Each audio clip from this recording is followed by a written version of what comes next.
자, 이제 오늘부터 계시록을 다시 가는데 지난 7-8차례에 걸쳐 소아시아 7교회 순례와는 좀 맥락을 달리합니다. 계시록을 다시 돌아가는 건 맞는데 특별히 이제 오늘부터 7월까지는 딘 플레밍 교수가 쓴 우리 연구소에서 두 번째 책으로 출간한 이 책을 중심으로 주제 설교를 할 겁니다. 화면에 한번 책을 좀 볼까요? 이 책 다 아시죠? 예, 책 광고가 절대 아니고 제가 이 책을 쭉 읽으면서 혹자는 이렇게 생각하실 수 있어요. 뭐 또 선교 시즌 되니까 이제 선교 강조하시려나 보다. 아닙니다.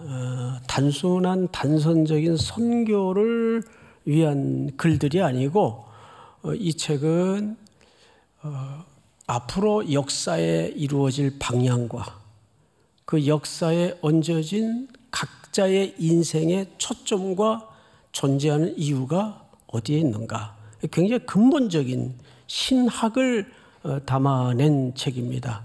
근데 아무래도 이제 학문적 필체로 이 책이 쓰여지다 보니까 독자들이 소화하기에 쉽지 않은 국면이 있습니다. 그래서 너무 중요한데 이 책을 좀 7월까지 매주 주제를 달리해서 긴 안목에서 왜 교회는 자꾸 선교를 강조하는가? 여러분, 선교는 교회의 프로그램이 아닙니다. 또 교회의 프로그램이 돼서도 안 되고 더더군다나 교회 부흥의 전략이 되어서도 안 됩니다. 그래서 이 선교는 그 기초가 어디서부터 기인하는가? 그리고 우리는 이 선교에 대해서 어떤 개인적인 삶의 태도를 가져야 되는가에 저는 이번 계시록 강의를 통해서 깜짝 놀랐어요.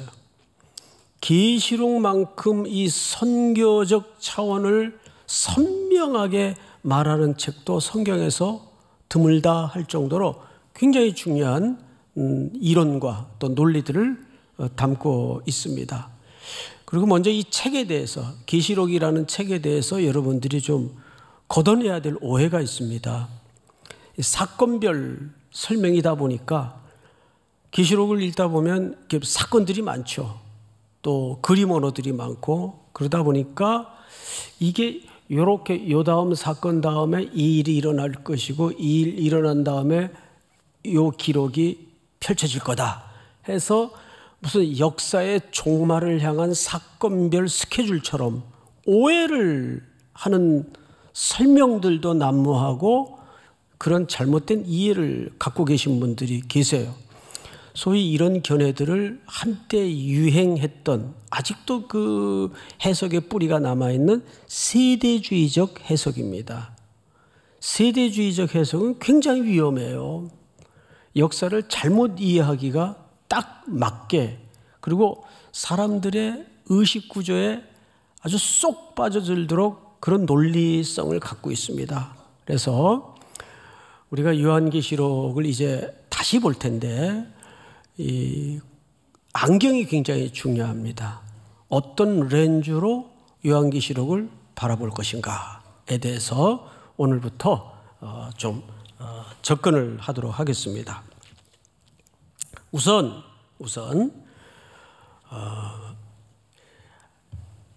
보통 우리가 선교하면은 교회 선교 이렇게 이해를 갖고 있죠. 교회 선교.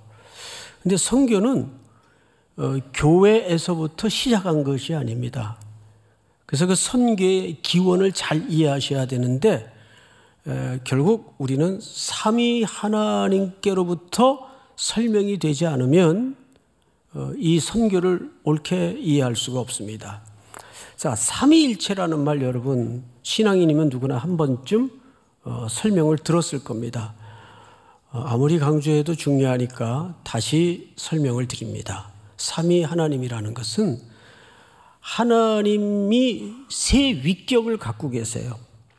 성부 하나님, 성자 예수님, 성령 하나님, 이 세 위격을 갖고 계시는데 이 세 분이 본질적으로 하나입니다. 이건 공식이에요. 그냥 외우고 계세요. 성경에는 삼위일체라는 말이 없어요. 그런데 성경은 전부 삼위일체에 대한 설명입니다.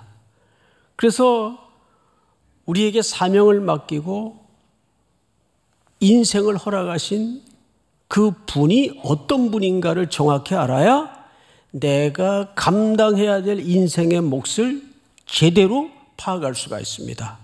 그래서 첫째, 삼위 하나님은 어떤 분인가? 자, 삼위 하나님은 요즘 우리가 저녁 예배마다 요한일서 4장을 지금 쭉 강의를 듣고 있는데 거기 아주 중요한 아마 성경상에서 가장 본질적인 설명이 그 속에 담아져 있습니다. 하나님은 사랑이시라. 그러니까 이 말은 하나님은 사랑을 한다라는 단순한 설명이 아니에요. 당연히 하나님은 사랑을 하시죠. 그런데 하나님은 사랑이라는 말은 하나님 쪽에 초점이 있어요. 다시 말해서 하나님의 존재 양식이 사랑이라는 뜻입니다. 그러니까 하나님은 사랑이시라는 말은 하나님은 사랑하신다라는 말보다 더 강력한 개념이에요. 하나님의 존재 양식이 사랑이십니다. 믿습니까? 네. 자, 여기서부터 출발해요. 근데 그 하나님이 두 번째 속성이 뭐냐면 뭐든지 함께하기를 기뻐하십니다. 이 두 가지 하나님의 속성을 가지고 설명을 좀 드리겠습니다. 하나님은 존재 자체가 사랑이신데 창조된 피조물이 타락을 가져왔어요. 그래서 하나님은 이들을 회복시키고 이들을 구원하기 위해서 아드님을 세상에 보내기로 계획하셨습니다. 그래서 하나님의 속성 속에 가장 중요한 것은 피조물 속에, 그러니까 타락한 피조 세계 속에 하나님의 사랑을 확장하는 것이 하나님의 본질이에요. 그 확장의 방식이 뭐냐면 아들을 이 땅에 보내시는 사랑의 실천이었습니다. 그래서 하나님은 보내시는 하나님이에요. 이 보낸다라는 말이 미시오라는 뜻입니다. 라틴 말이죠. 그 미시오를 영어로 하면 뭡니까? 미션. 그래서 미시오 데이라는 그 강의실에서의 용어는 하나님의 선교라는 뜻입니다. 하나님의 선교, 미시오. 라틴 말이죠. 데이. 역시 하나님을 표현합니다. 그러니까 그거를 번역하면 하나님의 선교. 그러니까 교회의 선교가 아니에요. 교회 프로그램도 아니고 부흥의 전략도 아니고 하나님의 선교, 미시오데이 이렇게 표현을 합니다. 그래서 어디 뭐 백화점이나 어디 건물 들어가면 그렇게 그 손잡이마다 미시오 이렇게 써져 있어요. 얼마나 우리 연구소를 그 광고를 하는지 놀라운 은혜입니다. 그 미시오라는 말이 사실 라틴 말로 미션이라는 뜻입니다. 미션이라는 말은 영어로 무슨 뜻이에요? 임무, 미션 임파시블. 기억나시죠? 임무라는 뜻입니다. 임무. 자, 그러면 하나님의 임무라는 뜻이 돼요. 그럼 하나님의 임무가 뭘까? 간단해요. 타락한 피조세계 구석구석 모든 영역에 하나님의 사랑을 확대하고 확장해서 치유하고 회복하는 것이 하나님의 임무예요. 하나님의 미션이에요. 자, 그런데 하나님은 그러기 위해서 누구를 보내셨다고요? 아들을 실천적으로 보내십니다. 그리고 그 아들은 오셔서 십자가를 지시고 부활하신 후에 승천 전에 뭐라고 말씀하셨어요? 아버지께서 나를 보내신 것 같이 나도 너희를 세상 속으로 보낸다 그랬습니다. 그러니까 이 보낸다라는 선교적 개념은 그 출처와 기원이 교회가 아니에요. 하나님으로부터 그 출처가 있는 겁니다. 믿습니까? 그러니까 선교는 누구의 선교예요? 교회의 선교가 아니라 하나님의 선교입니다. 믿습니까? 자, 그러면 한 걸음 더 나아가서 선교라는 것은 단순히 하던 일 다 치워버리고 땅끝으로 가라 그랬으니까 그냥 전문 선교사가 되어서 떠나는 것만이 선교일까? 그렇지 않습니다. 선교는 성경 전체에 걸친 아주 중요한 포괄적 의미를 갖고 있어요. 예배 후에 저문을 열고 나서면 그 첫 발자국부터 선교지입니다. 우리의 일상, 우리의 삶의 현장이 다 뭐가 돼야 됩니까? 선교 현장이 돼야 돼요. 그러니까 제일 먼저 주차장부터 뭐가 돼야 돼요? 거기가 선교지예요. 중립기야 또 안 해놓고 그냥 들어갔네. 어느 자식이야. 이러면 안 된다는 거죠. 예?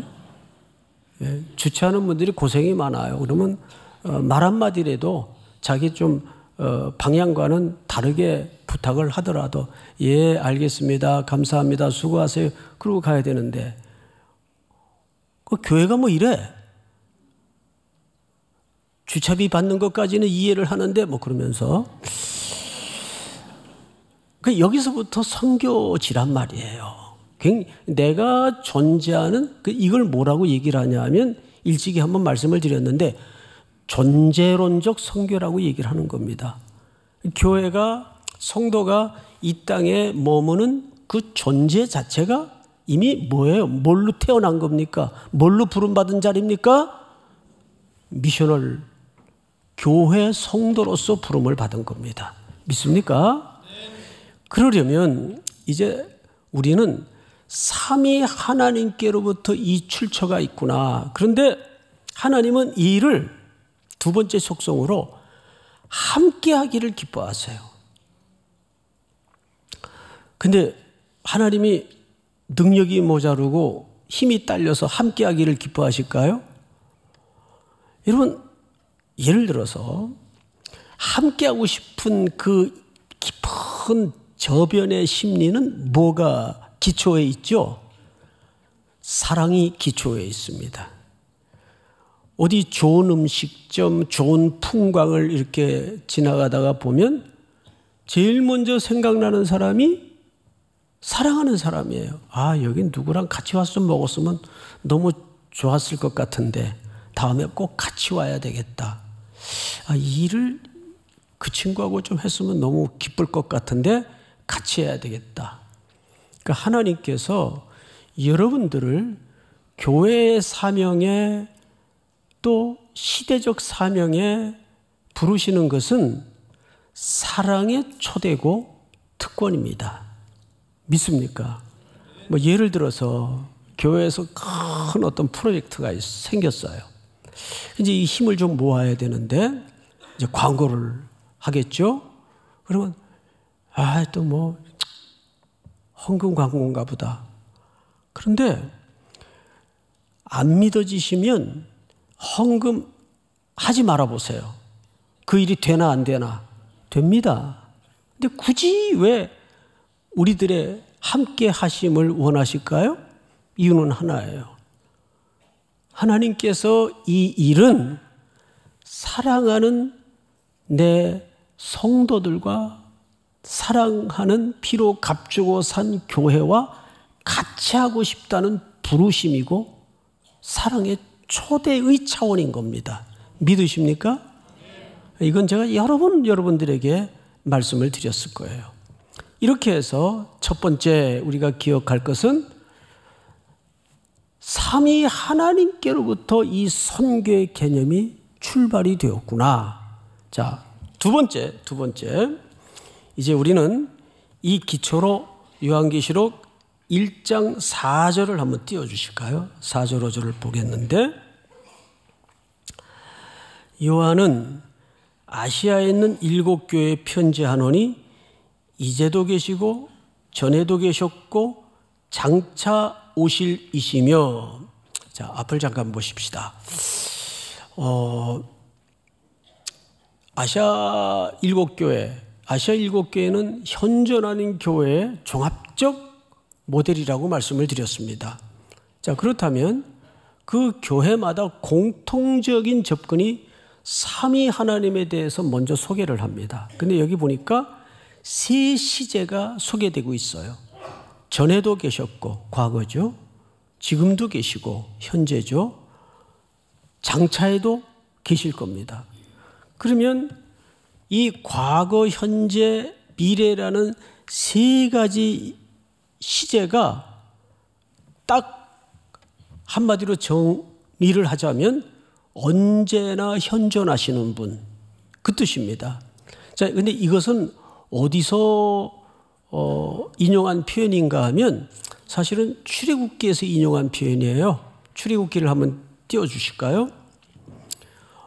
먼저 모세에게 하나님이 광야에서 나타나셨습니다. 40년 만에. 그날도 그냥 허허로운 흘러가는 구름을 쳐다보면서 소떼 양떼를 몰던 모세에게 그저 평범한 일상이었어요. 그 평범한 일상에 비상한 일이 벌어졌는데 하나님의 임재입니다. 그리고 놀라운 소명을 주십니다.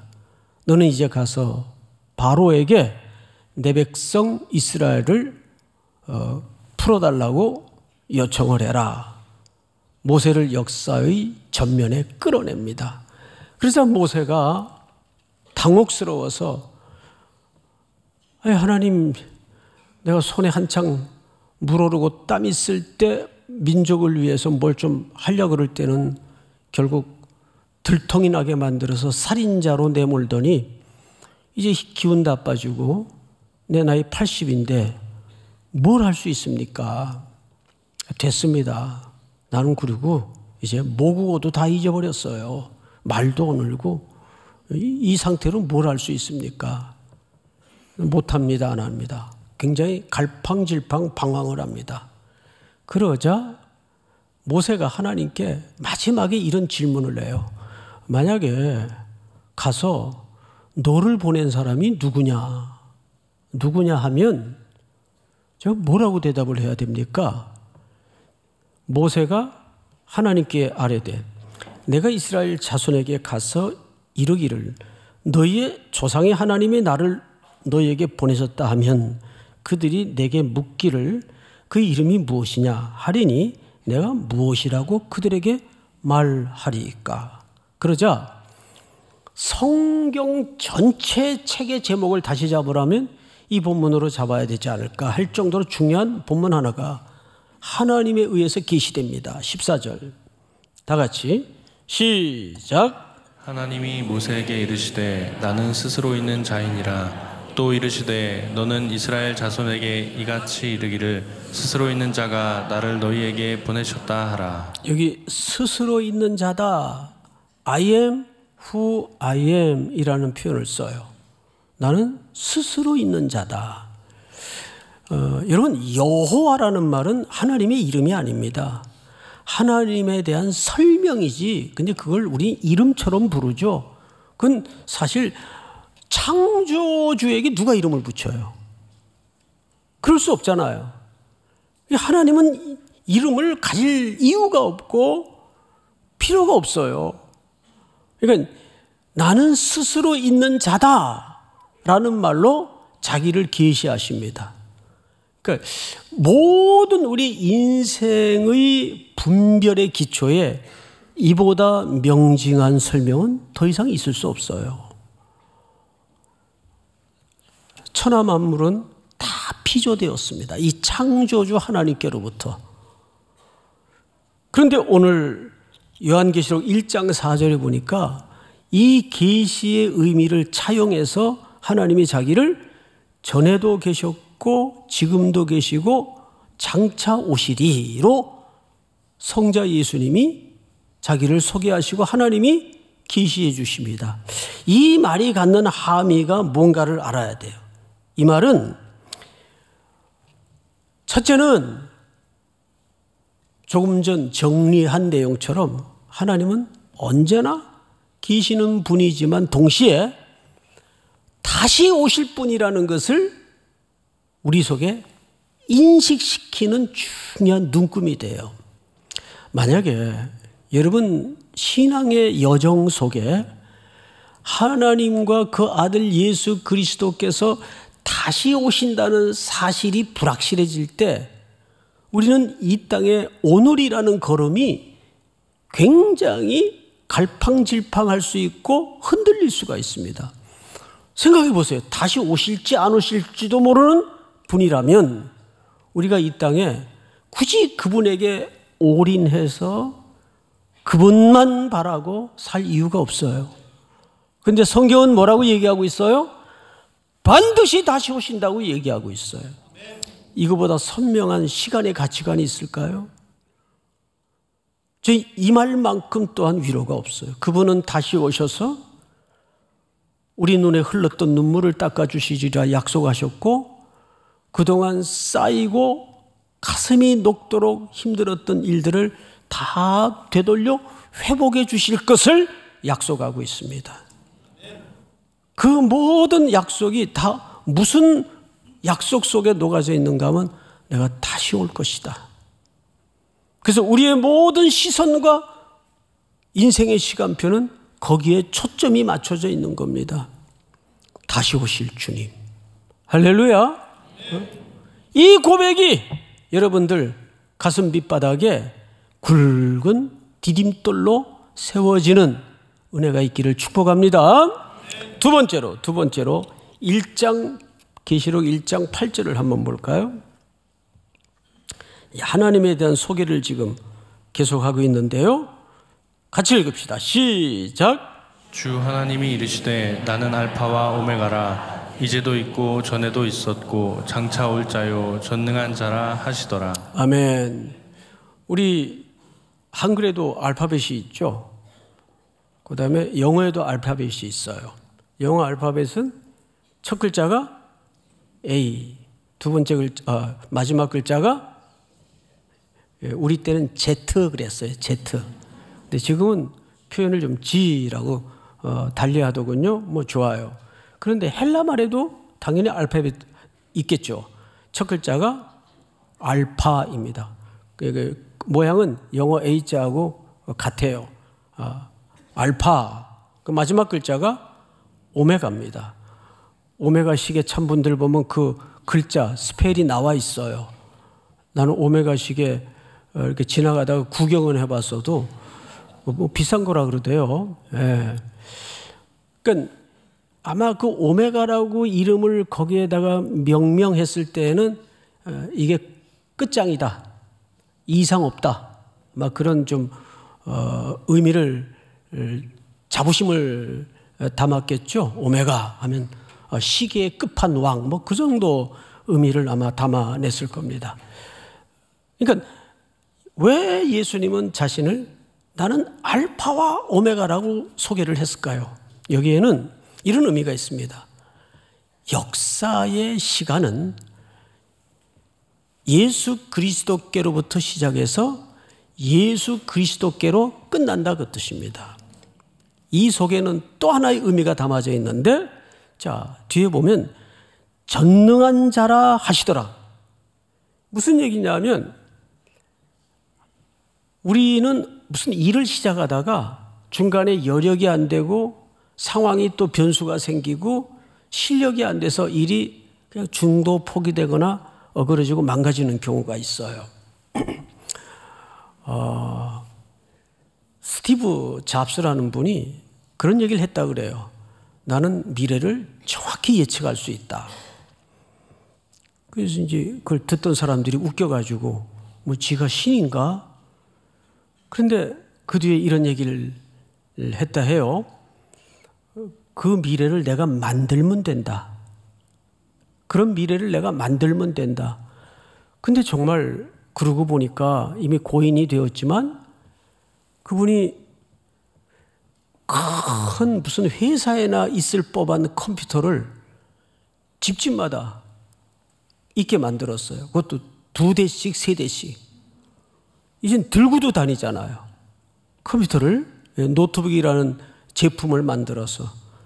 또 집에 몇 집에 하나씩 있을까 말까 했던 그 전화기를 손에 들고 다니게 하는 정도가 아니라 요즘은 모든 삶이 이 손 안에서 이루어집니다. 결제, 주문, 놀라운 세상을 살고 있는 거예요. 근데 보세요. 이게 불과 몇십 년 전 일이에요. 몇십 년은요. 한 20, 30년밖에 안 돼요. 이런 세상이 오리라고 생각했던 사람이 누가 있겠어요. 그러니까 그런 차원에서 보면 빌 게이츠나 또 스티브 잡스나 대단한 사람들이에요. 그 미래를 내가 만들면 된다. 그런데 스티브 잡스도 결국은 반전이 있죠. 결국은 인생의 목적과 방향을 찾다가 불자로 귀의를 해서 나중에는 스님 생활도 했다 그래요. 죽기 전에는. 그러니까 이런 게 인생이에요. 곰불 10년이라고 영원할 사람이 없어요. 다 중간에 일이 뻐그러지고 철석같이 될 일도 안 되는 경우가 허다합니다. 의지는 산꼭대기 같아도 충천해도 내가 여력이 안 되면 안 되는 거예요. 그러니까 알파와 오메가라는 말은 무슨 뜻인가 하면 시작하신 그분이 반드시 이루신다 그 뜻입니다. 그분은 전능하신 분이기 때문에 믿습니까? 제가 종종 설교 시간에 인용하는 성구 여러분 기억하실 겁니다. 여호와의 자비와 긍휼이 무궁하심으로 우리가 진멸되지 아니함이니이다. 이것이 아침마다 새로우니 주의 뭐가 크시도소이다. 자, 우리 본문을 한번 띄워주실까요? 다 같이 시작. 여호와의 인자와 긍휼이 무궁하심으로 우리가 진멸되지 아니함이니이다. 이것들이 아침마다 새로우니 주의 성실하심이 크시도소이다. 23절을 잘 보세요. 나의 성실입니까? 주의 성실입니까? 하나님은 우리들에게 참 성실하세요. 어느 정도 성실하시냐 하면 우리는 성실해봐야 홀딱 성실해봐야 7, 80년 성실하다가 갑니다. 정말 그렇게 사는 사람도 가끔 있어요. 그런데 그래봐야 7, 80년이에요. 근데 하나님의 성실은 수천 년의 역사의 언덕을 넘는 성실인데 그 성실은 인간의 배반과 불목과 반역을 뚫어내고 완성하시는 성실입니다. 얼마나 대단한 성실이에요. 주의 성실하심이 크시도소이다. 근데 이것이 막 마지못해서 억지로 질질 끌고 오는 성실이 아니라 이것들이 뭐마다 새로워요? 아침마다 새롭대요. 우리를 얼마나 사랑하시기에.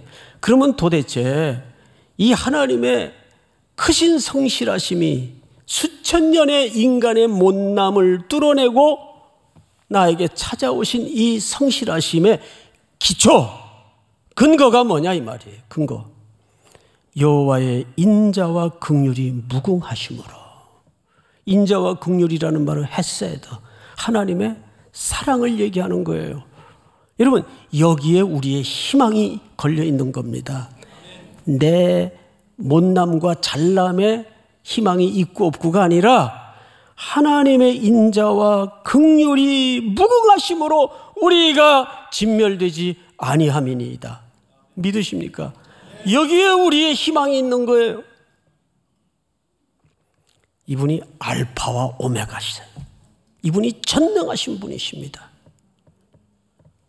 부모는 아무리 자녀를 잘 키우고 싶어도 사업이 갑자기 부도가 나고 사고가 나면 못하는 거예요. 어쩔 수가 없는 거예요.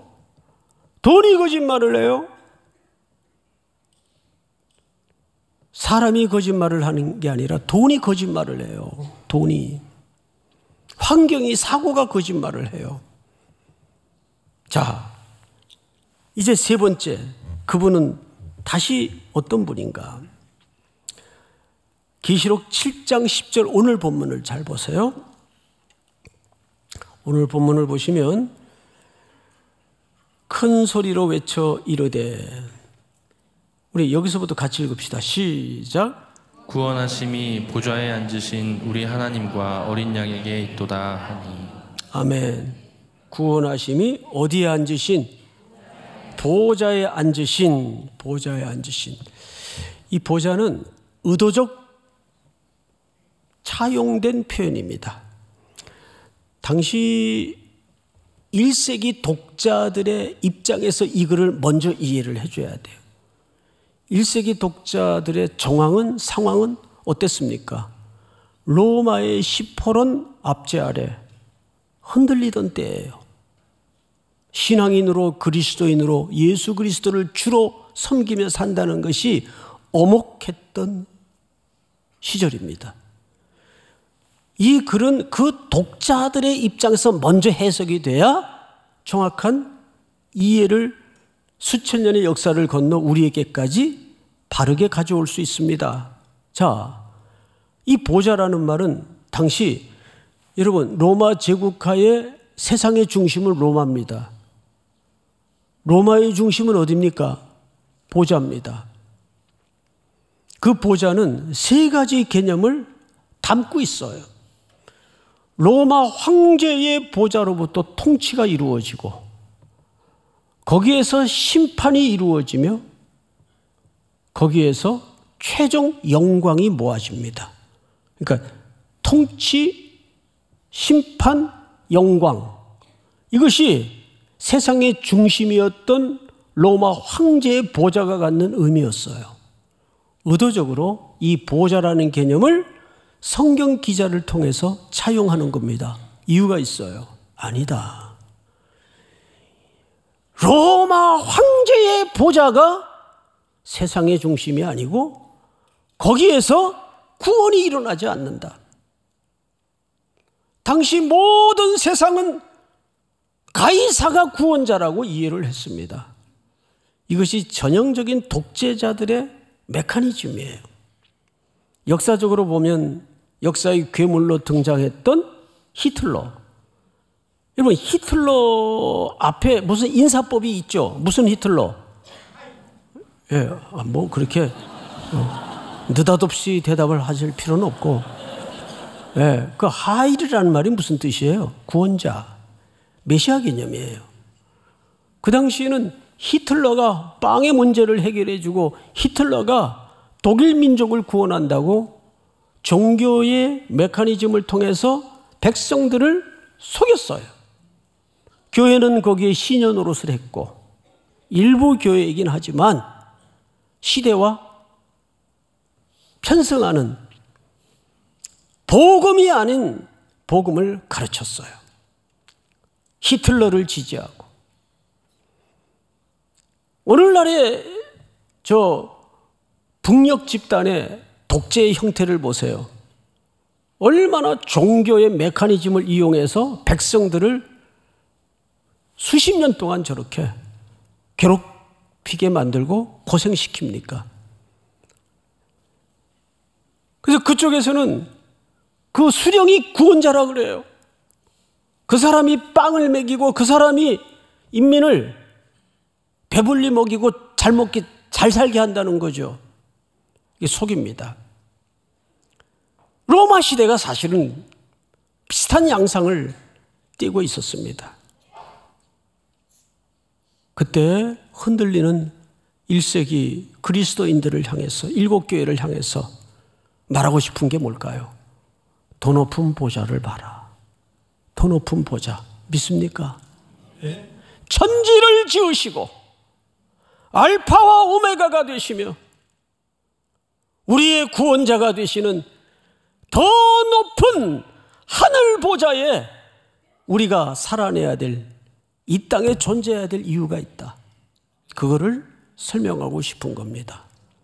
오늘 이 말씀이 또 2주차를 맞는 특세를 진행하고 있는 여러분들의 일상에 이제 저문을 나서면 첫걸음부터 내가 서 있어야 될 선교의 현장임을 기억해서 오늘도 이 말씀이 또 한 주를 살아내는데 깊은 근거가 되고 이유가 되고 울림이 될 수 있기를 주의 이름으로 축원하고 축복합니다. 다 일어나십시다.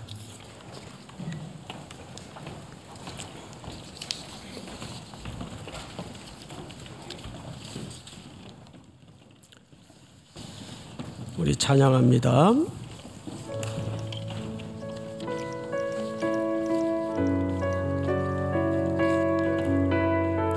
우리 보좌 앞에 모였네.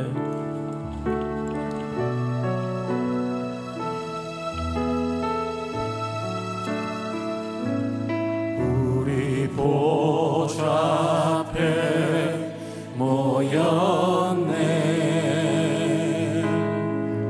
함께 주를 찬양하며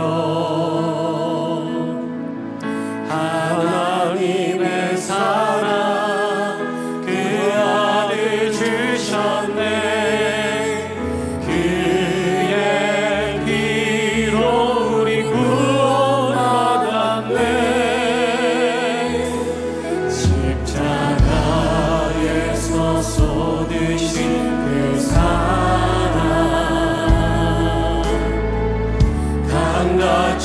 온 땅에 흘러 각 나라와 족속 백성 방언에서 구원받고 주 경배 드리네.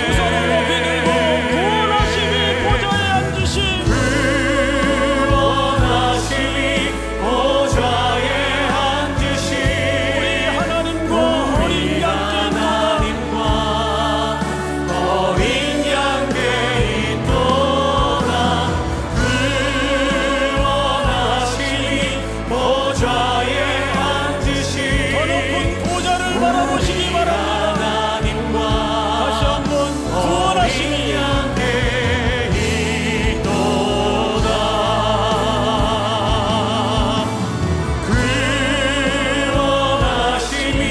보좌에